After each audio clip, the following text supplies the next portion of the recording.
خداوند می‌فرماید هر مردی که با زن شوهردار زنا می‌کند وای مرد از ایمان خارج شده است و ذره ایمان در وجودش نمانده است. و در جای دیگر خداوند میگوید اگر مرد به نیت زنا به نزد یگان زن شوهردار یک قدم ماند و خداوند جان او را قبض کند، وی به ایمان از دنیا می رود و در روز قیامت همچون نصرانی و یا یهودی برمیخیزد. خداوند این مردی که با دیگر زنهای شوهردار زنا می کند یا به تلفن صحبت می کند یا اینکه به هر راهی که باشد با زن شوهردار رفتار می کند، روز قیامت بالای این مرد نصف گناههای بندگانش را بار می کند و به فرشته های دوزخ فرمان می دهد که این را کشاله کرده وارد دوزخ کنید.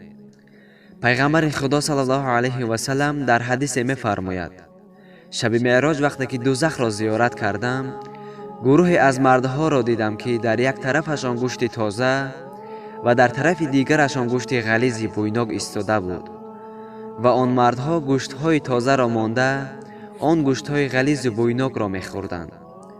پیغمبر میگوید این حال مردها را دیدم، در حال از جبرائیل علیه السلام پرسیدم اینها کیها هستند که گوشت‌های تازه را نمی‌خورند و گوشت‌های غلیظ بویناک را می‌خورند؟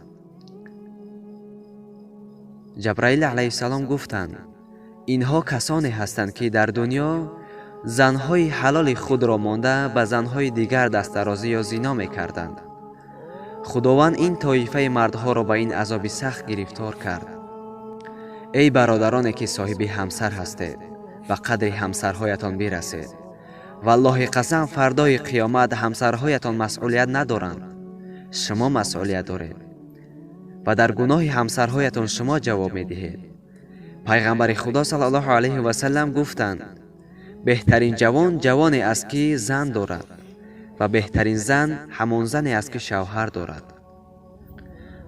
خدا کند و برادران و خواهران ما را در زندگیشان صبر جمیل دهد و یک زندگی اسلامی را برایشان نصیب گرداند. آمین.